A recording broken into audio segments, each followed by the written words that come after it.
Hello hi అండి, అందరూ ఎలా ఉన్నారు? బాగున్నారా? వీడియో అయితే స్కిప్ చేయకుండా ఫుల్గా చూడండి, మీకైతే బాగా నచ్చుతుంది కర్రీ. ఆకాకరకాయలు అయితే నేను ఒక పావు కేజీ తీసుకున్నాను. దీంట్లోకి 2 ఉల్లిపాయలు తీసుకున్నాను. ఆకాకరకాయలో గింజలు తీసి ఇలా చీరికలు చేసుకున్నా. 2 ఉల్లిపాయలు సరిపోతుంది పావు కేజీకి. అలాగే ఒక టమాటా తీసుకున్నానండి.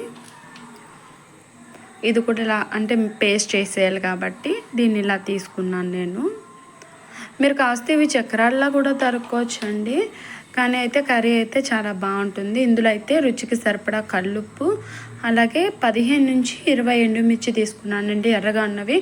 మీకు కారానికి తగ్గట్టుగా వేసుకుని, నేనైతే కారం కొంచెం తింటారు ఇంట్లో కాబట్టి వేస్తున్నాను. ఎవరు కారానికి తగ్గట్టు వాళ్ళు వేసుకోండి. ఇందులో కొంచెం ఉల్లిపాయ టమాటా వేసుకుని మొత్తం అయితే నేను మిక్సీ పట్టేసి పేస్ట్ అన్నది చూపిస్తాను మీకు. ఇదిగోండి, ఇందులో నేను మొత్తం అంతా పేస్ట్ చేస్తాను చూడండి. ఇప్పుడైతే నేను కడాయి పెట్టేసుకున్నాను. దీంట్లోకి ఒక 4 స్పూన్స్ ఆయిల్ వేసుకున్నానండి. మరీ చిన్న స్పూన్ కాదు, ఒక స్పూను. అది వీడియో తీయలేదు, మీకు చూపించడానికి చెప్తున్నా. ఇవి కొంచెం అంటే సగం మగ్గిపోవాలి. ఒక 4 వంతుల్లో 2 వంతులు మనకి ఆకాకరకాయ అన్నది మగ్గిపోతేనండి టేస్ట్ కూడా చాలా బాగుంటుంది. నేనైతే ఎప్పుడు గింజలు అయితే తీసేస్తానండి. గింజలు అన్నవి ఎప్పుడు కూడా ఉంచను నేను. ఆకాకరకాయ తీసేసి ఇలా చేసుకుంటున్నాను. ఇందులో కనుక మీకు నచ్చితే కనుక వెల్లుల్లి కూడా వేసుకోవచ్చు.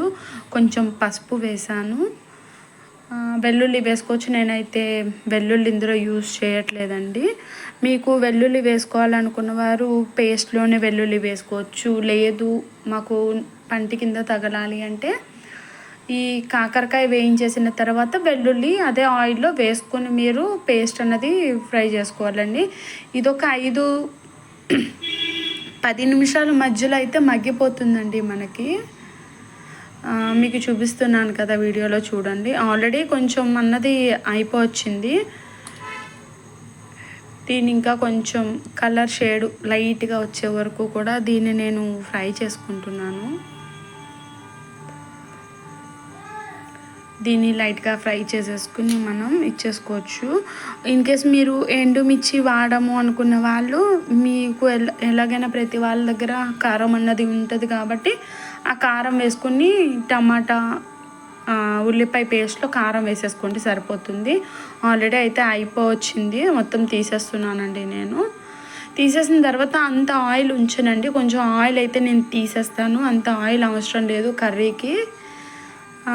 తీసేస్తున్నాను నేను, కొంచెం ఆయిల్ అయితే తీసేస్తాను. చూడండి, మీరు చూడొచ్చు కలర్ కూడా మారిపోయింది, మెత్తగా అయితే అయిపోయిందండి అది కొంచెం. దీన్ని నేను ఇప్పుడు పక్కన పెట్టేసుకుని ఈ లోపల ఆయిల్ అయితే కొంచెం తీసేస్తాను నేను. తీసేసిన తర్వాత మీకు ఇందాక చెప్పాను కదా, వెల్లుల్లి అన్నది లైట్గా క్రష్ చేసేసి ఇందులో వేసుకోండి. ఈ ఆయిల్లో బాగుంటుంది. నేనైతే వేయట్లేదు, ఎవరిష్టం వాళ్ళది. నేనైతే వేయట్లేదు. ఒకవేళ మీకు ఆ ఫ్లేవర్ కూడా కావాలనుకున్నప్పుడు వేసుకోండి, బాగుంటుంది. ఇందులో అయితే నేను వేసేస్తున్నానండి టమాటా, ఉల్లి, ఎండుమిర్చి పేస్ట్ కలిపినది వేసేస్తున్నాను. వేసేసి దీన్ని ఒక 5-10 నిమిషాలు దీన్ని మనం మగ్గబెట్టుకోవాలండి, పచ్చివాసన పోయేదాకా. మంచి కలర్ అయితే కనిపిస్తుందండి అది చూడండి. వీడియోలో కన్నా బయట అయితే ఇంకా బాగా రెడ్డిష్ కలర్లోకి వచ్చింది, ఎందుకంటే నేను ఎర్ర ఎండుమిర్చి వేసాను కదా రెడ్ కలర్లోది. ఇది మనం మగ్గుతూ ఉండగా ఆల్రెడీ ఇందాక కొంచెం పసుపు వేసాను అందులోను. ఇప్పుడు ఇందులో నేనైతే కొంచెం పసుపు వేస్తున్నానండి. కొంచెం పసుపు వేసేసుకొని ఇది బాగా కలిపేసుకోవాలి.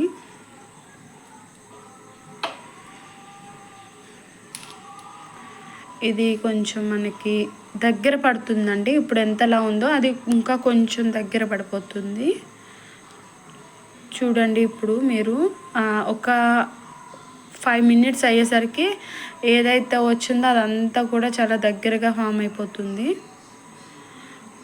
చూడండి ఇప్పుడు ఎంత దగ్గరగా అయిపోయిందో. ఇందులో నేను వచ్చేసరికి 1/2 కప్పు వాటర్ వేసుకున్నానండి ఫస్ట్. నాకు వచ్చేసరికి ఒక 1/2 కప్పు వాటర్ పట్టింది, మీకు చూపించడం కోసం 1/2 కప్పు ఒకసారి నెక్స్ట్ మళ్ళీ వేసానండి, చూద్దరు కానీ అది కూడా మీరు. 1/2 కప్పు వాటర్ వేసుకున్నాను నేను, వేసుకుని కలిపేసుకున్నానండి. ఇది వేసేసుకున్న తర్వాత మళ్ళీ ఒక 5 నిమిషాలు మనం మగ్గనివ్వాలండి. మగ్గితే పూర్తిగా కూడా బాగుంటుంది. అప్పుడు లాస్ట్లో మనం యాడ్ చేసుకుని మళ్ళీ ఒక 5-10 నిమిషాలు మగ్గబెట్టుకుంటే సరిపోతుందండి. మనకి ఈ వెల్లుల్లి ఉల్లి అన్నది పచ్చివాసన పోకపోతే అస్సలు టేస్టీ ఉండదు కూర. మూత పెట్టేస్తున్నానండి. మూత పెట్టి ఒక 5 నిమిషాలు అన్నది నేను పెట్టేసుకుంటున్నానండి. ఫ్లేమ్ చూసుకోండి, అడ్జస్ట్ చేసుకోండి. 5-10 నిమిషాలు అట్లా చూసుకుంటూ ఫ్లేమ్ అడ్జస్ట్ చేసుకుంటే సరిపోతుంది. ఇప్పుడైతే నాకు ఆల్రెడీ పచ్చివాసన పోయింది కాబట్టి ఇప్పుడు ఆ కాకరకాయ ముక్కలు కూడా వేసేస్తున్నానండి. వేసేసి కలిపేసుకుంటున్నాను. ఇప్పుడు ఆల్రెడీ చూసారా కొంచెం ఇంకా దగ్గరకు వచ్చేసింది. వాటర్ ఇందాక వేసింది. ఇప్పుడు మళ్ళీ నేను ఇందులో అయితే వాటర్ యాడ్ చేస్తున్నానండి. ఇంకొక పావు కప్పు, మొత్తం నాకు అరకప్పు వాటర్ అయితే పట్టింది. ఫ్లేమ్ అన్నది తగ్గించేసానండి. ఇప్పుడు తగ్గించేసుకుని కర్రీ అయితే బాగా కలిపేసుకుని మళ్ళీ ఇంకొక 5 నిమిషాలు అలాగా మూత పెట్టేసుకుని మనం పెట్టేసుకోవడమేనండి. పూర్తిగా నేను కర్రీ అయిపోయాక ఎలా ఉందో అన్నది మీకు చూపిస్తానండి. నేను పెట్టేసుకున్నాను.